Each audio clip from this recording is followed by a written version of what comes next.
Здравствуйте, дорогие друзья! В эфире программа «Секреты власти». Наш сегодняшний гость – депутат Джугурку Кенеша от партии СДПК Эльвира Сурабалдиева. Здравствуйте, Эльвира. Здравствуйте.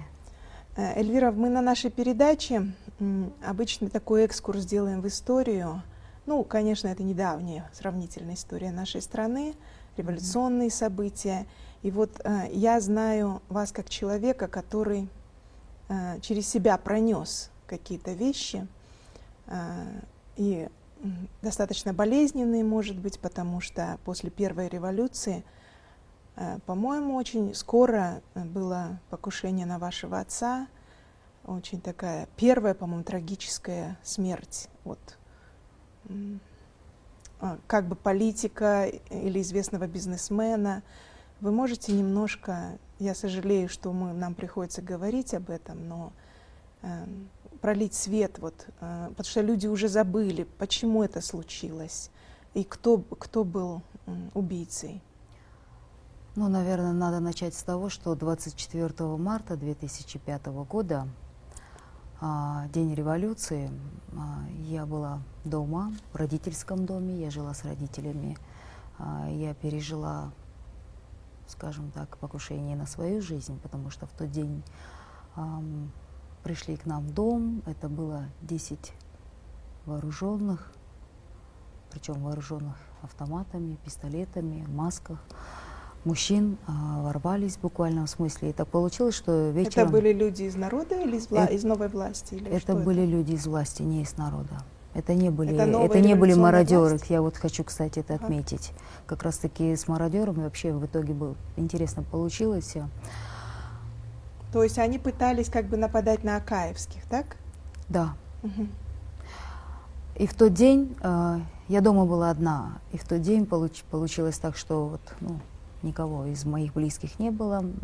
Они зашли домой. Ну, как зашли? Вломились. Я была избита.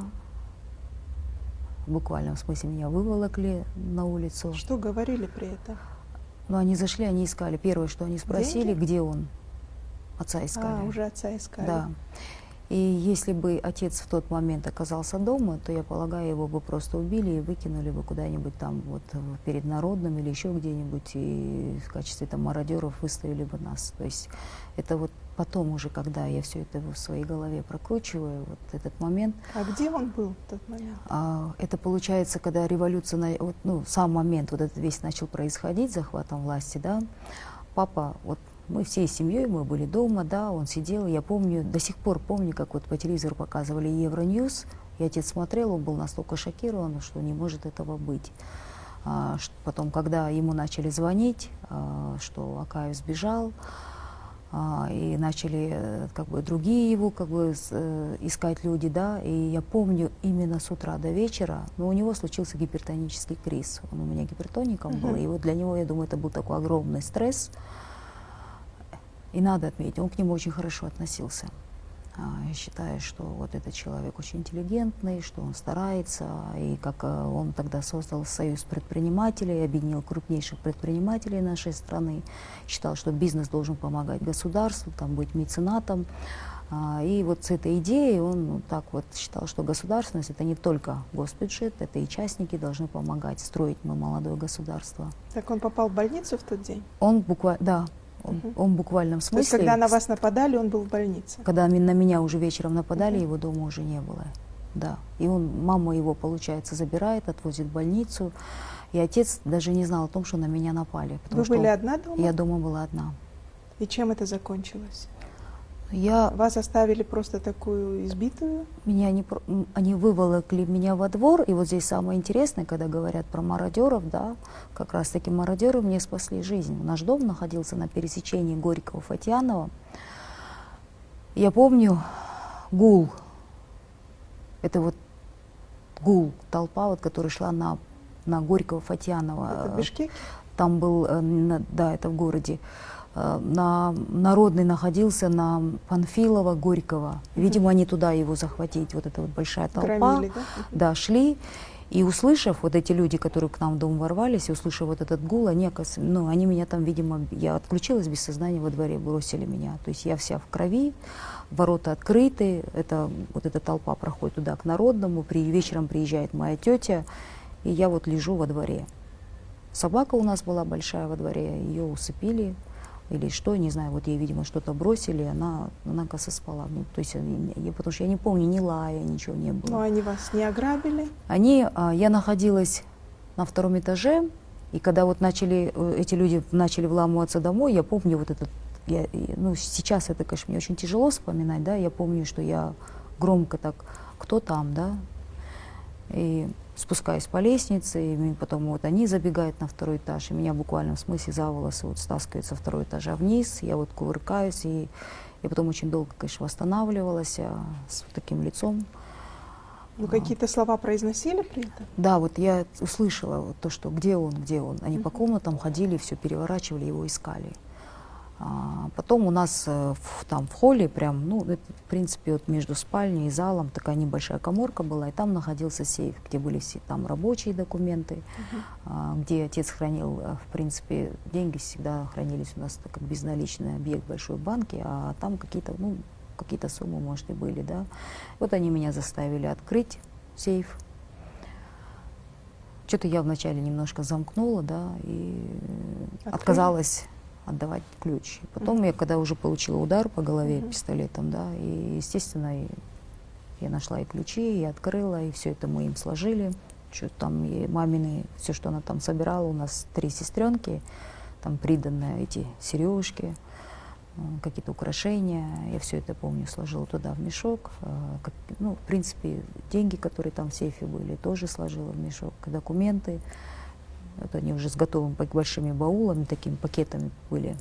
Я все туда сложила, они их закрыли, забрали. И в какой-то момент, видимо, я начала уже отключаться. Потому что, видимо, удар был очень сильный. Почему вы думаете, что это не мародеры, а Потому просто что вооруженные люди? Военная униформа, берцы, спецназовцы? ноги.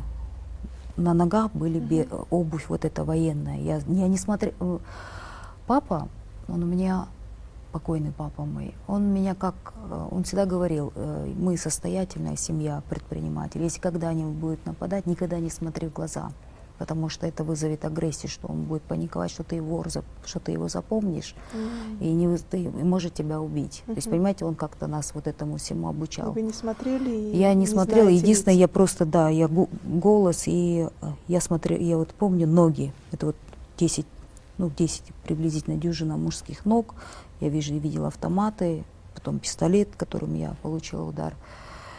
И когда уже я начала отключаться, я единственное помню, что меня тащили во двор, и тишина, ни собака не лает. Это было очень странно, это вообще гробовая тишина и гул, нарастающий гул толпы. И вот эта толпа... А что сделали с собакой? Убили, что ли, ее? Нет, я думаю, что-то ей дали как снотворное, она спала. Вот на момент вот этого всего, и она просто спала. И я пришла уже в себя, когда пришла моя тетя, она начала меня поднимать, и вот я как-то так очнулась, и она говорит, я открываю дверь, ты лежишь на полу, вот там кровь на тебе, и говорит, я думала, ты уже умерла. Говорит, у нас вот, такой вот стрессовый такой период был. Милицию вызывали? Я так интересно получилось. Или вы думали что в тот день, что невозможно? Мы ни до кого не дозвонились. А когда я через несколько дней пошла в Первомайское РОВД, мне сказали, а что вы сразу не пришли? И отказались принимать заявление. Даже не зарегистрировали это уголовное дело. Ну, то есть это тогда была такая революционная чехарда, хаос, был бардак, безвластие да, какое-то определенное. Был бардак. И они понимали, наверное, что это нападали, как на Акаевских. Да. И, кстати, по-моему, были идентичные истории у других людей, да? Насколько мне известно, несколько десятков предпринимателей, и не только предпринимателей, были и высокопоставленных персон были в тот день ограблены. Как вы думаете, может быть, это просто сотрудники специальных отрядов, они воспользовались ситуацией, будучи вооружены, Ну, их послали для того, понимаете, чтобы они усмиряли мародеров, но Я они думаю, что стали когда мародерами люди сами. точечно приходят, Мгм. зная адрес, зная месторасположение, да, это информация. И Вы думаете, кто-то из власти я думаю, на тот посылал момент им? те, кто имел отношение к революции, вот это эти люди были. На кого именно вы думаете? Но сейчас-то На я Бакеевых? понимаю, что это тогда-то пришли к власти Бакеевы. Но те, кто делал революцию, я думаю, они сами хорошо об этом знают. Ну, у них же были какие-то отряды криминалитета, может быть. Мне сейчас сложно об этом Сложно говорить, говорить. потому что для меня это такой психологический момент. То есть очень так это такой, дело да. осталось абсолютно Да, нерасследованным. Да, И ваши вещи, деньги, документы. да. Ну, потом то, что отец, то, что он как раз уже стал депутатом, 24 марта он как раз-таки стал депутатом парламента. Он тоже ничего не пытался? Он мне сказал, он предпринимать. меня не видел в тот день. Мы его отвезли, больницы не работали, мы отвезли нашему, вот, кто наш вот семейный как бы друг, знакомый, врач, да, вот он у нее, у этого врача наблюдался, да. Он, когда меня увидел через несколько дней, конечно, вот с этими синяками, отеками на лице, да, я первый раз в своей жизни за 25 лет видела, как отец плакал. И он сказал, что он найдет. Он разберется, и он найдет. И через 2 месяца, правда, его самого не стало. То есть вы это все связываете в одну цепь. Он искал кого-то, вышел на след чей-то, и его просто ликвидировали, так? Я думаю, в принципе, для меня это все связано с политикой того времени. Он все-таки был не просто известным предпринимателем, он был одним из, я думаю, сейчас это тоже многие подтвердят, тот, кто в то время занимался политикой, одним из самых влиятельных людей, не просто там в Чуйской области, откуда он выходец, да, а вообще на севере. То есть он очень был популярен Кто был среди народа. заказчиком его убийства? Для меня это однозначно, это семья Бакеевых, и насколько сейчас, уже став в парламенте депутатом, я знаю, что это непосредственно Джаныш Бакеев. Для них это было просто вот устранение потенциальных конкурентов или угроз. Ну Их почему начали именно с вашего отца? Ведь это было первое убийство громкое. Я просто тогда выпускала Я- газету «Лица», и я помню, как мы на первой полосе опубликовали большой снимок, ваш отец в крови лежит. Потому что сейчас я, наверное, могу это так для себя цепь обозначить. Незадолго до убийства моего отца приезжала Бермет Акаева в Кыргызстан тайно.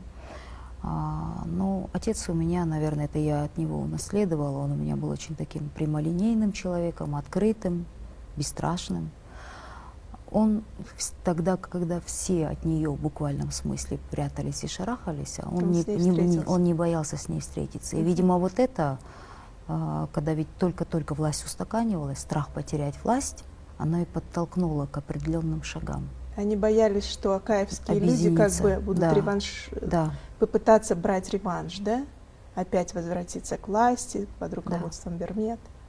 Он же был от партии «Алга Кыргызстан», да, депутат? Нет, он не был от партии, он был он по как самовыдвиженцем. Да, но все Он равно не «Алга» же состоял. как-то координировала Нет, их. однозначно Нет? нет. Нет, почему-то вот я потом удивлялась, почему все время его, оказывается, всех, кто был с Акаев, ну, в смысле, Ну, называли да, алгинцами, да, да, просто называли так алгинцем. образно. А я точно доподлинно знаю, что он никогда не вступал в ряды партии и баллотировался он по Тюндюкскому округу беспартийным. А после него с этого округа кто стал депутатом? Мой двоюродный брат Джаныш Кудайбергенов и мой троюродный брат, который сейчас является мэром города Бишкека. Это стали ваши люди, не конкуренты. Это стали мои родственники. Да, родственники. То есть Да. нельзя сказать, что конкуренты, допустим, его устранили для того, чтобы занять место. занять место. Да нет. Нет. То есть это все шло сверху от Бакеевых. Да, для меня это однозначно так. И скажите, пожалуйста, вот как потом происходил вот этот процесс рейдерства вашего предприятия? У вас рынок большой был, 2 рынка, да, больших? Папу убили 10 июня 2005 года. Это была пятница. Я находилась с братом за границей. Мы прилетели в день похорон в 6 утра. Мы прилетели, его похоронили, в 10 вынесли. И вот в тот же день пришли сотрудники, кто вот на похоронах был, и они вот, зная, что я все-таки старшая дочь в семье, И они мне сказали, что у нас на рынке Кудайберген, да, и на других там объектах, рынках, там, предприятиях наших очень большое количество народу в тот же день после смерти, буквально, да, буквально через пару часов, пришли и проверяющие органы, правоохранительные, фискальный орган, там порядка 40 человек одновременно находилось. Но для меня это был, конечно, вот у меня первая реакция была, мало того, что убили, еще и вот такие вот вещи Сразу устраивать, такие да, что нельзя было набеги подождать, 7 дней экономические. подождать, как вороны, да, коршуны набросились. И я на следующий день, это был понедельник, 13 июня, я пришла в парламент. Мне сообщили, тогда вот они сидели в Доме правительства, мне сообщили, что земляк моего отца отнимал у нас там вот одну из так небольших компаний. Вот я пришла к нему, этот человек, я потом уже давала интервью, говорила, этот человек просто коротко и вот так говорит, ну, мол, по-хорошему не отдашь, я все равно заберу, колуңан эчтеке келбейт, я депутат парламента, ты никто. Это первая волна, и удар я получила даже раньше, чем от Бакиева. Кто это? Я даже не знаю, это будет корректно сейчас говорить. Этот человек сейчас не во власти, но он мой земляк, известный политик. Вы не хотите называть имя, да?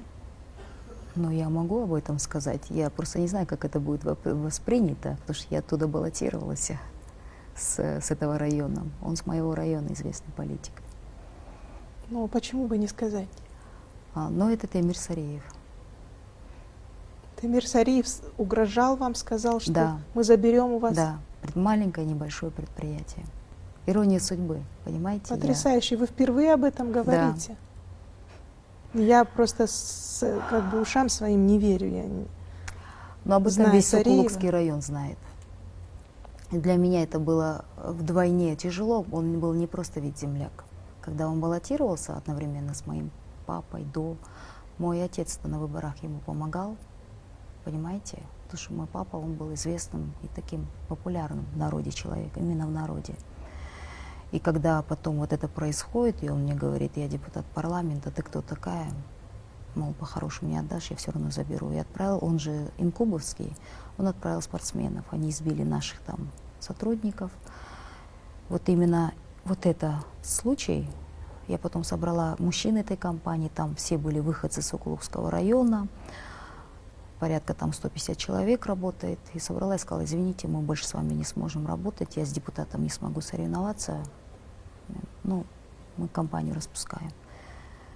И что, как он ее получил, он ее? Нет, эти мужчины собрались, сказали, кто это. Я говорю, вот это вот ваш земляк, наш земляк, Байке.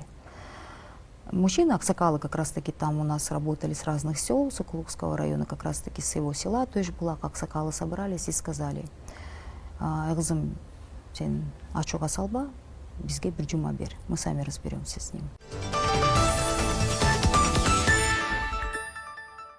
Ну вот у меня немножко не укладывается в голове, потому что Бакиевы — это одно, мы как бы знаем и верим в то, что они могли делать преступные вещи. Но Сариев, он сам был в оппозиции тогда к Бакиевому очень скоро. И Он был депутатом парламента, Он он был был при власти. да, он был депутатом, но он потом стал оппозиционным депутатом. Это, наверное, потом, 2005 год, 10 июня, они все только сделали революцию. Об очень многих людях, известных людях, предпринимателях, политиках, я видела изнанку стороны, когда вот мне пришлось в жизни бороться за то, что за наследие, за бизнес, да, отвоевывать. Я видела людей с другой стороны. И я не верю, когда говорят, что власть и деньги меняют людей. Власть и деньги не меняют. Они только вытаскивают все ваше нутро наружу, и все.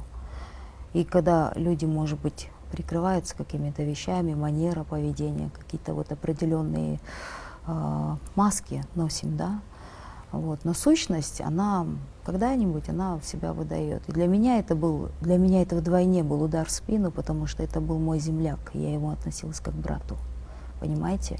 Я видела его шли выборы, мы в районе бегали, папа там, говорит, байкен шайланы атат, мы сейчас катшабыз там, эме болот экен, марафон болот экен, мен барып туруп колдоп коеюн, жардам берип коеюн деп. То есть были в хороших отношениях Очень с отцом. хороших отношениях. И это для меня это просто вот показатель, что власть, деньги, они как бы то есть они раскрывают сущность человека, и это, то есть до сих пор вот это есть. Вот пока я сижу, урвать, пока я сижу, получить. А почему вот этот вот компромат ваш не использовали против Сариева никогда? Тогда мы с ним, мой брат, который после папы стал депутатом, он через 2 недели после этого случая приехал к нам домой и попросил, чтобы я же все-таки тогда на следующий день дала пресс-конференцию из-за вот этого, то, что у нас на рынке пришло столько вот проверяющих, да, что пытались, вымогали деньги от имени Бакиева. И тогда он попросил в буквальном смысле, чтобы я, ну, как бы больше с народом это не педалировала, а закрыла тему, что он извинился и сказал, что его не так поняли. И тему мы закрыли. Сариев извинился? Да. И Ну, больше не претендовал на ваше больше, имущество? Да, абсолютно. Угу. Все, и на этом был вопрос закрыт. И потому вы что тоже не стали ничего оглашать? Ну, это было с моей стороны тогда, в тот период был такой, что мне было не до него. А вот когда-нибудь, когда он баллотировался в президенты, был конкурентом Атамбаева того же, Бакиева, никто не пытался использовать да, или вы? Но это нечестно, понимаете? Просто не стали, да? Ну, у меня свои принципы в жизни, Понятно. да, и я считаю, что есть определенное лицо, которое терять нельзя. И потом охотиться за авторынком начал Максим Бакиев. Это уже, да, это происходит уже после. Я, кстати, в этом промежутке, после смерти отца, написала обращение президенту Бакиеву, потому что вот эти проверяющие органы, они находились очень долго у нас, они все вверх дном, в буквальном смысле, переворачивали. Я написала обращение тогда, как раз вот перед инаугурацией президента Бакиева, и я перед его инаугурацией, инаугурация была где-то или конец июля, или начало августа, я попала к нему на прием. Я до сих пор помню этот момент, он сидел в кабинете, да, Бакиев, он сидел в кабинете у Кулова, потому что у него в своем кабинете шел ремонт, и он был, если я не ошибаюсь, это был, наверное, 6-й этаж, ниже. Буквально еще месяц после смерти отца, вот, только-только. Очень быстро. Ну, понимаете, там нас просто рвали на части. И я вот здесь похороны, там у меня семья в стрессе, мама моя потерянная, мои младшие, все же младше меня. Мне позвонили с приемной, сказали, да, что вы с обращением, вы обращались, он вас примет. Я не поверила, но так интересно было. До этого я вижу сон, папа снится, что, говорит, говорит, вот, ну вот так, говорит, на прием хочешь, говорит, ты попадешь. Это вот такие вот интересные вещи. Удивительно. И потом я прихожу к нему на прием. Естественно, вот эти мои эмоции, я зашла и сходу, вот прям буквально, я говорю, вот с нас вымогают столько-то миллионов, сказали, что все новый бизнес должен отмечаться, ну, там, Бакиевым. И вы были 1 на 1? Я была 1 на 1. Я сказала, сейчас у нас на Кудайбергене целая орда. Я не знаю, говорю, они нас рвут. Говорю, хотя бы подождали, пока мы 40 дней справим, годовщину справим, что вы от нас хотите? Он был настолько удивлен, и он говорит, мы от вас ничего не хотим. Я говорю, от вашего имени, вот я записала должность, кто, фамилию, говорю, вымогает столько-то миллионов. Сказали, что все большой бизнес должен отметиться Бакиевым. Он при мне звонит в республиканскую налоговую, говорит, на Кудайбергене идет проверка? Там ему отвечает, говорит, нет. Он перезванивает, потом ему город его соединили. Идет, те тоже отвечают, нет. И он уже вот прям, ну, ругается в телефон и говорит, «Мен астымда Сурабалдиевтің қызы отырады». Вот она передо мной сидит, Эльвира его спрашивает, поворачивается ко мне и спрашивает, как фамилия того, кто пришел. И я называю фамилию, он озвучит, говорит, чтобы ко мне через час. Поставил трубку. Вот. И когда я уже вышла с Белого дома, когда потом там проходной же телефон ему взяли, подключили, я смотрю, столько пропущенных, звоню своим в офис, и они мне говорят, вы знаете, говорите, мы не знаем, что произошло, говорит, вот все рассосались, говорит, никого нет. А Бакиеву я, Курманбек Салиевичу, тогда сказала, давайте так, мы столько, сколько вы просите, платить не можем, потому что мы платим налоги. Я тогда не буду платить налоги, каждый месяц пусть приходит ваш человек, я вот эти деньги, которые идут на налоги, я все бухгалтерию собрала с собой, я буду вам в чемодане отдавать. Ну, раз уж такая пляска пошла, я по-другому не умею. И, видимо, вот это мое, вот эта откровенность, наивность, вот эта вот такая девчачья, да, подействовало? Я не знаю, да? Ну, я думаю, жалость у него была. Наверное, Я думаю, что просто отец умер, и он знал, наверное, что это люди, связанные с ним, сделали. Вы совсем молоденькая девочка тогда, 25 лет. Да. И он мне сказал, он говорит, ничего не надо. Документы я им показала. Я говорю, мы платим налоги. Говорю, что еще от государства, что еще государство от нас надо? И вот он говорит, идите работайте. Все, я ушла. Я сейчас понимаю, да, что ни чувства страха, ничего не было. Настолько вот эта вот боль вот это заглушала все. И дальше уже проходит еще 1,5 месяца, уже инаугурация проходит. Я сижу в Союз предпринимателей, тогда это как раз-таки там, где отца застрелили, офис, да. Вот там в офисе я сидела вместо папы, исполняющей обязанности президента Союза предпринимателей, да. Вот для меня это все, что связано с ним было. Я в этом офисе сижу, и мне звонят и говорят, вас ищет Максим. Ну, естественно, я-то понимаю, кто это, что это, желание с ним встречаться у меня особого, естественно, не было. Я говорю, ой, уже поздно, я на работе, уже там, я до 8 специально допоздна сидела в офисе, выехала, вот эта Краснооктябрьская, Чуй проспект, оттуда выехала по Белинке, вот в сторону Горького, Фатьянова. И когда я завернула с Белинки на Горького, меня остановила ГАИ, подъехали 2 джипа черных, без номеров. Оттуда вышли, так скажем, спортивные, крепкие ребята. Я тоже была в машине с водителем, и тогда я уже ездила с охраной. У меня был водитель, охранник. И вот я сзади сижу, дверь открыли, им показали удостоверение. Потом ребята сказали, что удостоверение было сотрудников ГКНБ.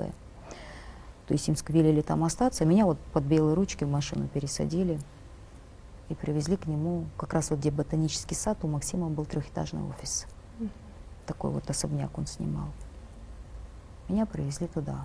Вот тогда, когда я заходила в этот офис уже, там сидел Майкл Мерритт, представитель Всемирного банка, да, или Международного валютного фонда в Кыргызстане, в приемную Максима Бакиева. Приемный? Потрясающе.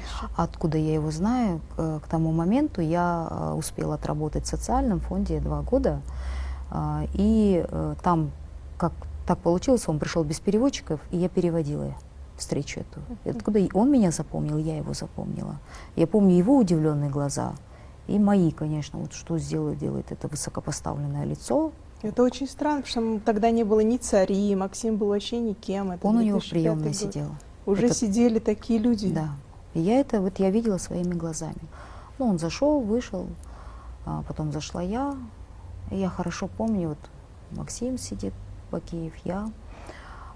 И вот он начал почему-то ругать парламент, говорит, да вот там всякие такие, они себя там крутыми считают, я их там нагну, прогну под себя, никуда они не денутся. Вот очень такой вот, очень бравировал вот этим своим властью. Тогда парламент во главе с Текебаевым был оппозиционный. Вот он вот тут. Бакиевым, да. Такие вот. И он мне поворачивается и говорит, Эльвир, ну ты же молодая, ты девочка, а это автомобильный бизнес, это мужской бизнес, ты с ним не справишься. И вы знаете, мой папа, он ведь не планировал умирать, он завещание не оставлял. И вот я помню, я ему поворачиваюсь и говорю, вы меня простите, говорю, он не оставлял завещание. И 6 месяцев нас охраняет государство.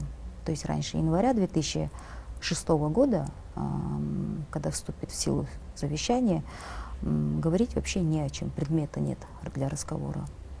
Ну и он так говорит, ну ничего, говорит, в январе я, говорит, отправлю там Айбека со своего окружения, где-то там в администрации или где работал, сказал парень, я просто имя до сих пор помню, он с тобой свяжется. И мы, говорит, обсудим уже детально. Ну, он так повернулся. Насчет чего? Насчет продажи? Насчет рынка. Я говорю, вы хотите купить? Он, да. Я говорю, я поворачиваюсь, говорю, а сколько вы можете предложить? Ну, я уже понимаю, что это безвыходная ситуация. Он так поворачивается. Мы так потратились на выборы. Он говорит, 1 миллион. Я поворачиваюсь и думаю, $1 миллион? Он говорит, у меня, говорит, вообще, говорит, денег нет, 1 миллион сомов. Кошмар. А какая И цена рыночная была? Намного больше, конечно. Ну, $1 миллион вас бы устроил? Или нет? Нет. Или мало? Мало. Это там обороты совсем другие. Я-то уже оперировала бизнесом в тот момент. Я вот просто помню вот эту реакцию свою, что я, видимо, я говорю, а вы, говорю, ну, потратились, это как бы не моя же вина. Вы же понимаете, я управляю бизнесом сейчас, я знаю, это высокорентабельный бизнес. И, Ну, отца убили, решили наехать на молоденькую девчонку. ну, так и Куда было. она денется? Вот и в буквальном смысле вот меня на тот период спасло вот этот факт того, что у нас не было завещания. Но он настолько молодой был. У И нас он был разница молодой совершенно. один год или 2 года. Я 78-го года, он 77-го или 76-го, я не помню, да.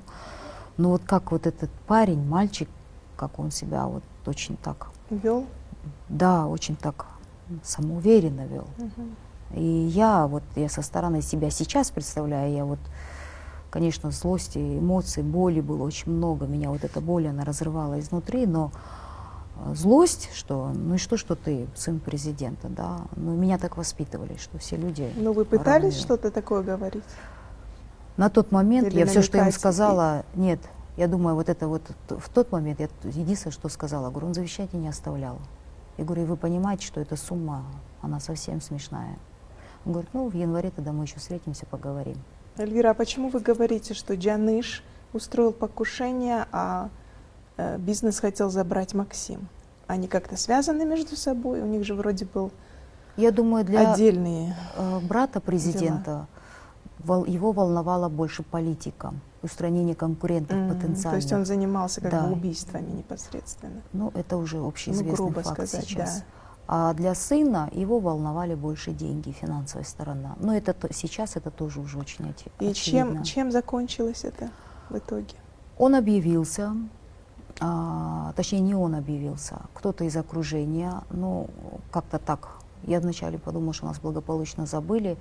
Вы понимаете, что такое рейдерство в Кыргызстане? Это не всегда это приходить и силовым методом тебя бить, там, забирать, вымогать, это вот бандитскими вариантами, черными, да. Беловоротничковые рейдеры, вы знаете вот классификацию рейдерства, да? Ну, Это вот примерно. когда создать такие условия, что ты не можешь работать. Ну да, нас проверки. Проверки, ну, в принципе, налогов мы добросовестные налогоплательщики. Это, например, вот большой авторынок в Антоновке. Вот в один день, я помню, мне звонит администратор, а трасса Бишкек-Сокулук, Бишкек-Ош, вот она проходит как раз-таки вдоль рынка, да. Взяли, поставили несколько машин, и вот, допустим, заезд на рынок в субботу утром, вот в пятницу вечером, там, в пятницу ночь, на субботу в 3-4 утра начинался заезд, взяли, перекрыли эту дорогу. И представляете, какой хаос на трассе, где у нас заезд на рынок, взяли вот просто какие-то машины, ребята, спортсмены пришли, перекрыли. Это был февраль 2006 год. Перекрыли вот этот заезд. И когда его закрыли,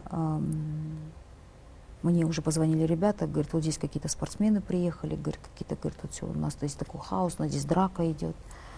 Я еду туда, и как раз вот таким Сокулукского района, там вот Адам Калыч Иныбаев, вот это вот, он непосредственно организатор был вот этого всего. То есть на От них исполнительной работал, на власти, Максима. на Джаныша Бакиева он На Джаныша. работал. Потом там было еще вот такие вот афганцы, вот вообще так интересно это все происходило, да, благородными такими, нас за благородными вывесками такими, да, обычные бандиты орудовали. Вот от них были люди, и Санджар Кадыралиев. Я впервые об Которого этом потом говорю. тоже убили. Да. Представитель криминалитета. Его ребята вот были вместе с Санджаром, с Джанышем Бакиевским окружением. Вот это все, и я приезжаю, и у меня папа все-таки в прошлом спортсмен, мастер спорта СССР, он воспитал 46 мастеров спорта СССР, и я начала звонить папиным тоже там ученикам, говорить о том, что у меня вот какие-то вообще там то ли ОПГ, то ли криминал, я не могла понять, кто это приехали, у нас там драки идут. И все в итоге завершилось тем, что нас поставили в обстоятельства, когда просто пришли люди, когда пришли люди, готовые, скажем так, не по рыночной стоимости выкупить объект, он был продан. То есть за мизерную цену за вот это? Она не очень большая, да. А? Она не очень большая, честно. Моя мама была вообще рада, что мы от него избавились. А сейчас каким бизнесом вы владеете? Ну вот рынок Кудайбергена, но То есть принадлежит рынок Кудайберген моей остался семье. у вас, Да. а тот большой рынок отняли. Нет, его уже нет. Мы им Мгм. не владеем. И так как факт договора сделки был, говорить о том, что там отняли, наверное, с моей стороны, это уже этически некорректно. Эльвира, расскажите, как вы попали в партию СДПК? 2015 год в ноябре мне позвонили, тогда был такой Валентин Богатырев, да, это политолог, Политтехнолог. да, и они собирали молодежь такую прогрессивную. Я очень была такая, как сказать, активная в социальных сетях. Меня пригласили, мы там сидели, разговаривали. И вот они говорят, что, вы знаете, вас политика никогда не интересовала. И я говорю, ну, вы знаете, 10... Мне отца-то убили, получается, да, в политике. Говорю, ну, моей семье это не очень интересно. Говорю, ну, смотря о чем идет речь. Говорю, я просто, в принципе, думаю, что я с таким опытом, как у меня, может быть, мне и стоит попробовать. И тогда речь шла о партии «Замандаш». Я помню, вы были очень активны в соцсетях, Да, в Фейсбуке, 2014 год. но вы при этом говорили, когда вас спрашивали, вы стремитесь как бы пиариться для депутатства, для политики, вы говорили нет. Абсолютно нет, потому что вплоть до начала 2016 года, когда меня уже пригласили в форум... Да, простите, я перебью, вы тогда в «Замандаш», значит, не вошли? Не вошла, нет. Просто состоялся разговор? Они, да, предложили, посмотрели, и я помню, там Кыркчуро начали активизироваться в «Замандаш». Для меня это было такое вот... Это не ваше, да? Это не мое. И я сказала, извините, нет, да, вот я отказалась тогда. Потом мне сказали, что у вас там присмотрели СДПК, Атамбаев, вот вами заинтересовались, и как вы на это смотрите? Меня пригласили в форум, у меня состоялась встреча с лидером, да, и у нас такая вот короткая беседа была. И после этого, буквально, это был июль 2015 года. За месяц до съезда партии СДПК. Когда списки формировали, да, и вы вошли, да? Да. Сейчас происходит раскол в партии СДПК. Какую сторону вы занимаете? Благодаря Атамбаеву я пришла в политику. И у меня, ну это может воспитание, это может быть в характере, допинывать лежачего. Такого у нас нет. Ну, один раз же вы выступили и сказали, что вы высказали Атамбаеву тоже это, но выступить за спиной и сказать в лицо разные же вещи. То есть в лицо вы ему высказали? В лицо, да. Это что именно вы ему высказали? Про Фарида Ниязова и про Икрама Ильмиянова. Эти двое людей, одиозные личности в партии, люди, которые, как я предполагала, да, практически манипулировали происходящими вокруг вещами, и мне почему-то до последнего казалось, что экс-президент Алмазбек Шаршенович, что он не знает об их поведении, проступках, поступках, о том, как они себя вели с его же окружением, с людьми, которые его уважали. И что он ответил? Это было так интересно, он вообще ничего не ответил. Ну, потому что с чего, чтобы вы понимали цепь этого разговора, да, когда мы приехали в резиденцию, у него, конечно же, вот это вот то, что вот его, он воспринимал это как его половина народу не пришло, половина парламентариев, там из 38 депутатов у нас было 18, половина пришла, а 19 нас было, половина пришла, половина нет. А он приглашал всех? А он пригласил всех, ну, я же не знаю, но мне так сказал, он так сказал, да, и вот он говорит о том, что вот кто не пришел, тот те предатели, вот они меня предали, и вот тут, видимо, на вот этих всех эмоциях мы начали высказываться, мы сидели в рядах комментариев, но они вас не предали, а потом Строкова тоже со своей, тоже вот по Фариду Ниязу, по Ильмиянова начала высказывать Евгения Григорьевна.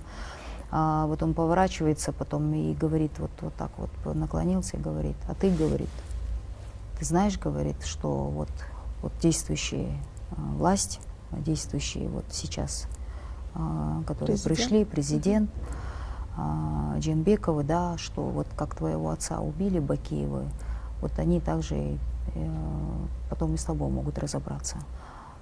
Естественно, у меня это был такой вот эмоциональный отклик. Пошел, да, я встала, и вы расплакались? Я со слезами на глазах стала высказываться. Я говорю, во-первых, я стала по отношению к своим коллегам говорить. Я говорю, почему вы их воспринимаете как предателей?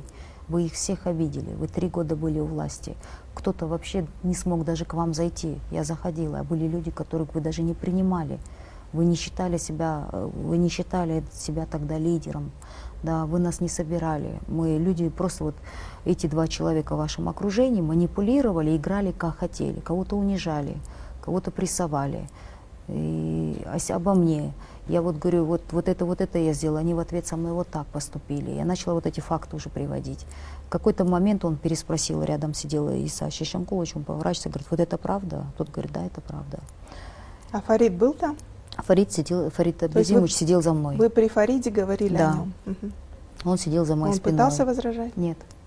Молчал. Ну, потому что там об этом знали все в парламенте. Мгм. В завершении, видимо, вот защиту, то, что вот затронули имя моего папы, я уже в сердцах прям крикнула. Я говорю, революционеры, ну вы же все живые, а я потеряла отца. То есть кто в этой революции больше потерял, еще надо посмотреть. То, чем вы бравируете. Видимо, вот это у меня вот эмоционально был очень тяжелый такой отклик. И на этом он потом уже, когда встреча завершилась, он потом, это надо отдать должное, он тоже сказал, ты меня, говорит, прости, я, по-моему, переборщил. Почему я потом уже об этом нигде не распространялась? А вы готовы выйти из партии, из ДПК, если понадобится? Я, наверное, не тот человек, который будет цепляться, если тебе скажут, ты не нужна, и там устраивать истерики я точно не буду. У меня одна уже такая разборка в аэропорту была. Что за разборка? Я летела с Минска, и в аэропорту Шереметьево в Москве встретила Ирину Юрьевну Мадеминова. Они как раз возвращались с конференции вместе с Атамбаевым. Атамбаев, Алмазбек Шершенович позже приехал. И вот я вижу Ирину Юрьевну, а я лечу с Минска, и я узнаю в Минске о том, что за 8 лет правления ни разу не было попытки экстрадировать семью братьев Бакиевых оттуда. И для меня вот это был стресс. То есть вы хотите сказать, власти не заинтересованы их вернуть и посадить? Так? Не была заинтересована. Не была И для меня это явился таким вот фактором, который я в аэропорту Какой-то взяла и новостью, да, для выпалила. вас? Да. Мгм. Я это высказала Ирина Юрьевна, и у нас случилась такая публичная перебранка прямо вот в аэропорту при всех. И вот где она меня начала оскорблять, вот буквально на матах со мной разговаривала, да, очень такой агрессивной форме. И Мадеминов, мужчина, который стоял, видел, как эта тетенька сидит на меня, орет при всех, подходит потом Чулдубаева, она как раз сейчас пресс-секретарь в форуме, вступает в эту перебранку и говорит, что что-то я там должна. И я поворачиваюсь, говорю, вы знаете, говорю, вот вам я точно ничего не должна. Я знаю и за свою совесть, за свою жизнь. Но, Ирина Юрьевна, говорю, вы из ДПК, революционеры, вы за 8 лет его не пытались вернуть. Зачем тогда меня надо было обманывать, говорить, что они такие? Самого Понимаете? Атамбаева там не было? В тот момент? Нет, он же к трапу, у него же Отдельная определенные какую-то. привилегии, да, Мгм. его отдельно привозят к трапу, и он с трапа его отдельно забирают с самолета. У нас остался еще один вопрос о харассменте. Мы поясним, харассмент — это такие, как бы, английское слово, которое обозначает сексуального характера непристойные действия в отношении женщины или мужчины. Но у нас это, как правило, в отношении женщины, да, со стороны мужчин. Вы действительно подверглись харассменту в парламенте? Да, это в нашей ментальности харассмент, он же воспринимается, это только вот факт изнасилования. А то, что есть элементарные 30 сантиметров психологических харассмент границ... как раз означает не изнасилование. Нет, в понимании В наших, понимании наших, да. А когда, я помню, когда вот мой твит, он стал таким публичным, и там его начали тиражировать и обсуждать, и мои коллеги начали переспрашивать, а что это такое, да, говорят, какое-то новое модное слово ты там ввела, да. Я им начала объяснять, это нарушение личных границ тоже. Это вот, понимаете, чужое тело, оно априори неприкосновенное. И вот это, ты должен соблюдать дистанцию, тем более распускать руки, расстегивать пиджак и притягивать к себе То есть женщину. он расстегнул вас пиджак, притянул пиджак, к себе и свой поцеловал. пиджак. А Нет, свой нет, пиджак? нет, он не целовал. Он расстегнул пиджак и вот к себе притянул. Вы И были говорит, один на один в лифте? там были другие, там двое мужчин с ним были, и женщина с общего отдела была, вот сотрудница. И он сделал это при людях? Да, это было публично. Кошмар. Но вы как человек, который живет за границей, для вас это кошмар. Для нашей ментальности это потом, когда его привели мне перед залом заседаний, 9-е управление ГКНБ, то есть по описанию его нашли, приходит, тут у него глаза Шрека, он там вот так говорит, не надо меня там публичным делать, да, мне там не очень, очень неудобно, я думал, ты замерзла, я хотел тебя согреть, обнять и все. Так кто он? Что за должность у него? Он сотрудник аппарата Джокурку Кенеша. Человек, который Ну, работает человек там 100 же, лет. который знал, что вы депутат. Знал, да, он так и сказал. Говорит, я говорю, Просто я тоже вначале думала. прошла информация, якобы он не знал. Нет, нет, нет, я принял вас я за у какую-то него, когда девочку. его привели, я у него спросила, говорю, Байке, вы меня же знаете? Он говорит, да, я узнал. Говорит, ну ты, говорит, я зашел, ты стоишь такая. Говорит, ну я решил тебя обнять, согреть. А сколько лет ему? Ну лет мне 40, ему, наверное, под 50, наверное. Чужому А те телу. двое людей, которые в лифте были, как они отреагировали? Ну это был такой дружный смех. Как бы восприняли как шутку, да? Да. То есть вы слишком серьезные, ну, в их понимании, и в понимании Да, тех, кто как что бы вас это я осуждает. переборщила, что это, мол, я... Из зачем? ничего, из мухи Из делаете мухи слона сделала, да. Спасибо, Эльвира. К сожалению, наше время истекло. Спасибо за очень откровенную беседу. Я действительно благодарю вас. Простите, если было больно что-то вспоминать. Дорогие друзья, наша передача подошла к концу. Напоминаю, что у нас в гостях была депутат Джокурку Кенеша Эльвира Сурабалдиева. До новых встреч. Следите за передачами «Секреты власти».